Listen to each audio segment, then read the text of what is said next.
دوسرا کام روزانہ کچھ دیر، بھلے 5 منٹ، اونلی 5 منٹس، ایک کونا پکڑ لو یا رات کے سناٹے میں چادر اپنے منہ پہ اوڑھ لو، 5 منٹ، اللہ میرے کو معاف کر دے، اللہ میرے کو معاف کر دے، جس کا آسان الفاظ میں استغفر اللہ بولو، استغفر کرتے ہیں، ایسا کرتے ہیں ہم لوگ۔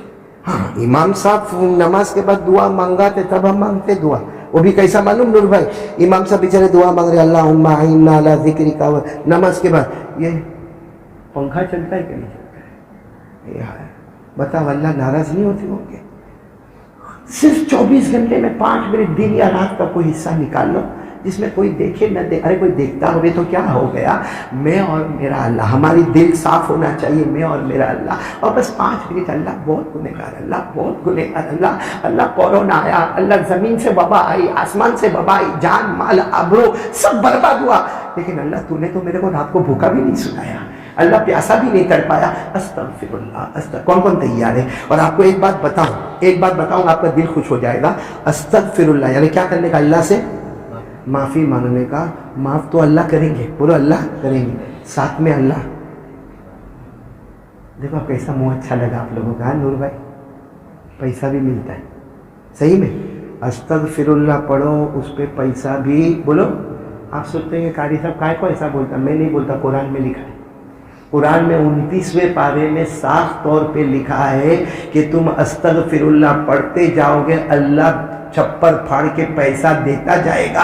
اللہ نے فرمایا استغفروا ربکم انہ کان غفارا یرسل السماء علیکم مدرارا ویمددکم باموال وبنین ویجعل لکم جنات ویجعل لکم انہارا۔ یعنی صرف پیسے کی بات نہیں ہے، اللہ فرماتے میرا بندہ استغفر اللہ دل سے بول کہ اللہ میں تجھ سے معافی مانگتا ہوں، اللہ کہتا تیرے علاقے میں بارش نہیں ہوگی، تیرے استغفر اللہ کے صدقے میں بارش برسا دوں گا۔ اللہ کہتے تو غریب ہوگا، تجھے مالدار بنا دوں گا، پیسہ بھی دے دوں گا، اور تیری شادی نہیں ہوئی ہوگی تو شادی بھی کروا دوں گا، اور صرف شادی نہیں کروا دوں گا، تجھے اولاد پہ اولاد عطا کر دوں گا۔ نور بھائی تو یہ نیت مت کرنا دوسری کا کرنے کا اپنے کو، لیکن ہے استغفار کے اوپر بارش بھی برستی ہے، پیسے بھی آتے ہیں، مال اولاد بھی ہے، اور باغات بھی ہے، نہریں بھی ہے، زمین، اللہ کہتے زمینوں پر زمینیں تجھے دلا دوں گا،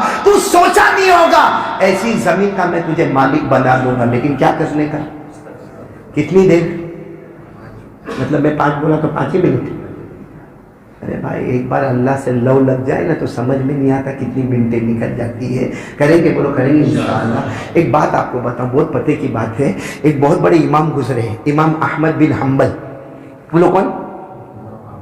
4 امام بڑے بڑے، امام ابو حنیفہ، امام شافعی، امام مالک، اور بولو چوتھے جن کا میں نے نام لیا امام احمد بن حنبل نے حدیث کی کتاب لکھی ہے، 4000 حدیثیں لکھی ہے، اور فرمایا کہ مجھے 4000 حدیثیں یاد ہیں، قرآن یاد ہے، اور جب وہ بیان کرتے تھے زبردست ان کا بیان ہوتا تھا، پورے علاقے میں مشہور تھا کہ نمبر 1 کا اگر کوئی ہے تو بولو کون؟ امام احمد بن حنبل۔ ایک مرتبہ ان کو سفر میں جانا، اب ظاہری بات ہے آدمی سفر میں جائے گا تو اس کا لباس بدل جائے گا، وہ لباس میں نہیں ہوگا جو لباس میں وہ بیان میں بیٹھتا ہے، اس کا لباس بھی الگ ہوگا، سر پہ امامہ بھی نہیں ہوگا۔ اب وہ امام احمد بن حنبل کہیں سفر میں گئے، پورا لباس بدل کے گئے، اب کسی بہت دور جگہ گئے، رات ہو گئی، بولو کیا ہو گئی؟ رات ہو گئی۔ اب رات ہو گئی تو سوچا کہ یہ مسجد نظر آتی ہے چھوٹی سی، یہیں وضو کر لوں گا، عشاء کی نماز بھی پڑھ لوں گا، تھوڑی دیر سو جاؤں گا، پھر تہجد پڑھ لوں گا، فجر پڑھوں گا، پھر اپنا سفر شروع کروں گا۔ پورا پلان بنایا، مسجد میں آئے، وضو کیا، عشاء کی نماز پڑھی، اور پھر مسجد میں چادر بچھائی۔ کیوں چادر کیوں بچھائی؟ کیا کرنا ہے؟ تو وہاں کے جو ذمہ دار تھے، بانگی صاحب بولو یا مؤذن صاحب بولو، جو بھی وہاں کے ذمہ دار آئے، آپ کیا کر رہے ہو؟ بس سونا ہے، تھوڑی دیر سوؤں گا، تہجد پڑھوں گا، فجر پڑھوں گا، نکل جاؤں گا۔ نا مسجد میں سونے کی پرمیشن نہیں ہے، آؤٹ باہر جاؤ، چلو باہر جاؤ۔ وہ نہیں جانتا کہ اتنے بڑے امام ہیں، کون؟ امام احمد ابن حنبل کا کوئی بات نہیں، میں جا رہا ہوں۔ اور وہ مؤذن سب سو گئے، کدھر؟ مسجد، ان کی تو ڈیوٹی ہے، مسجد میں سو گیا، سو بھی نہیں گیا، کھرا کے مارے ہار کر کے سو گئے وہ آرام سے۔ اور یہ امام احمد ابن حنبل باہر جو آنگن ہوتا ہے نا، جیسے یہ آنگن ہے، وہاں پہ چادر بچھائی، امام احمد ابن حنبل بھی سو گئے۔ رات کو یہ مؤذن صاحب کی آنکھ کھلی اور دیکھا کہ لو ان کو مسجد سے نکالا تو مسجد کے آنگن میں آ گئے، اتنا غصے میں آئے، یوں امام احمد ابن حنبل کو اٹھایا، ان کا پورا بستر لیا اور لے کے راستے پر پھینکا اور کہا سمجھ میں نہیں آتا تم کو، اتنی بڑی عمر ہو گئی سمجھ میں نہیں آتا، مسجد میں بھی سونا نہیں، مسجد کے آنگن میں بھی سونا نہیں، بستر بھی اٹھا کے پھینک دیا، پورا بستر پھینک دیا، ان کو بھی دھکے مار کے لات مار کے باہر نکالا۔ رات کے 2-2:30 بجے ہوں گے، امام احمد ابن حنبل باہر گئے، دیکھا کہ بستر کو اپنا لپیٹا، سب سامان لپیٹا اور یوں بیٹھے تھے، راستے پر ہی بیٹھے تھے، تو سامنے ایک چھوٹا سا ہوٹل تھا، ہوٹل جس میں باہر آپ نے دیکھا ہوگا نا توے پر جو روٹی بناتے ہیں دھڑا دھڑ وہ نکالتے ہیں تندور میں سے، یوں ڈالتے ہیں، یوں نکالتے ہیں، یوں، تو بھائی وہ تھا جس کو عربی میں خباز کہتے ہیں، یہ جو روٹی بنانے والا ہوتا ہے اس کو عربی میں کیا کہتے ہیں؟ خباز۔ وہ انہوں نے دیکھا کہ کوئی بھلا صلاح آدمی ہے اور یہ بیچارہ پریشان ہے، تو کہا ادھر آؤ۔ امام احمد ابن حنبل وہاں گئے، کہا کون؟ کہا اللہ کا بندہ مسافر۔